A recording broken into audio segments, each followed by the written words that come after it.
এ মনা মনা, তুই না তাড়াতাড়ি পড়াশোনা করে নে। আজকে আমি কি রান্না করছি জানিস? কষা কষা মাংস। তাড়াতাড়ি পড়াশোনা করে নে, পড়াশোনা হয়ে গেলে তোকে কষা কষা মাংস খেতে দেবো। ঠিক আছে মা, আমি তাড়াতাড়ি পড়াশোনা করে নিচ্ছি।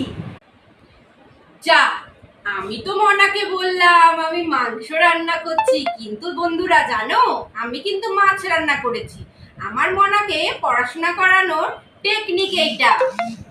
প্রশ্ন রবীন্দ্রনাথ ঠাকুর, মা গো আমায় ছুটি দিতে বল, সকাল থেকে পড়ছি যে মেলা, এখন আমি তোমার ঘরে বসে করব শুধু পড়া পড়া খেলা, তুমি বলছো দুপুর এখন সবে।